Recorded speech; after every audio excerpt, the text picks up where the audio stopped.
potrebuje, če potegnem črto. To sem trdno prepričan. Nekajkrat sem povedal, pa bom zdaj še nekaj. Kriznega menedžerja,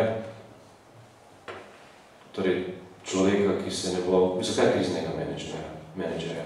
Zato, ker se krizni menedžer ne ukvarja z tistim, kar je nepotrebno. Ne zanima ga, kdo je kriv, da se je podjetje znašlo v težavah.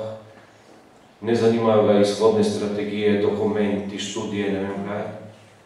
Zanimajo ga cilji in ukrepi. In kako jih bo izvedel. Torej, takega predsednika vlade potrebujemo v tem trenutku. Predsednika vlade, ki nima nahrbtnikov, ki nima, skratka, celega bagaža za sabo, ki ga tako ali drugače s težkim srcem ali pa z lahkim srcem nosi za sabo. Zakaj je to? Zato, da mu bodo ljudje verjeli. In da mu bodo verjeli ministri in njegova ekipa okoli njega. In tretja stvar, ki jo vedno znova ponavljam, potrebujemo predsednika vlade, ki bo to državo vodil za zdravo kmečko pamet.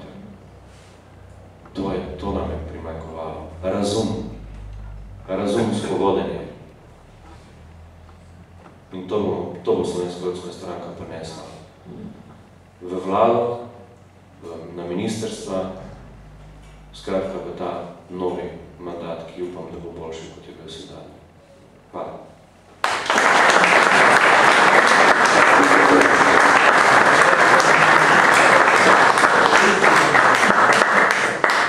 Hvala gospodu predsedniku za ta uvod, v katerem nam je predstavil dejansko osnovne cilje programa Slovenske ljudske stranke.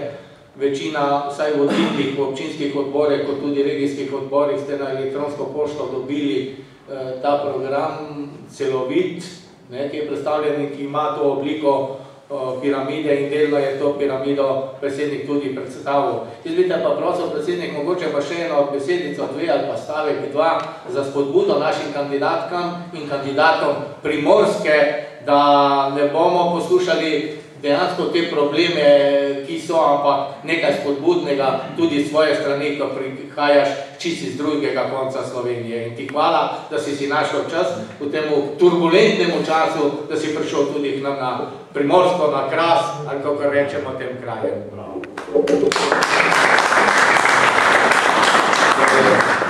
Primorska ima po moji oceni v tem trenutku eno boljših ekip.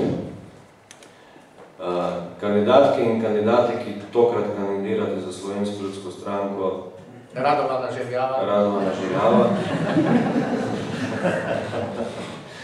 Za Slovensko ljudsko stranko, zagotovo. So eni boljših kandidatov, ki smo jih imeli na državno-zborskih volitvah. Je že res, da smo imeli nekaj malo težave, tako kot jih imajo vsi, ampak sestavili smo vrhunsko ekipo. Jaz vam lahko povem, da lahko greste vsak v svojem volilnem okraju z pokončno držo in zadvignjeno glavo na te državno-zborske volitve. Zakaj? Zato, kar sem povedal. Slovenska ljudska stranka je ta mandat, ki je za nami oddelala v dobro države. In tu nas ne rabi biti ničesar sram. Ničesar se ne rabite bati, da vam bo kdo postavil kakšno neprijetno vprašanje. Ker jih ni. Ker jih preprosto ni. In to je tisti potencial, ki nam daje samozavest. Samozavest za to, da se lahko soočite z komerkoli in komerkoli lahko pogledate v oči. Komerkoli. Nijamo nobene slabe vesti. Vse, kar smo storili, smo naredili za to državo, zato, da bi nam bilo bolje. Nekateri so pa to delali za figo v žepu. Res. In če tega ne bi počeli, bi že danes bilo v tej državi boljše. Že danes bi bilo boljše. Ampak ne šlo se za politično kupčkanje, za politično taktiziranje.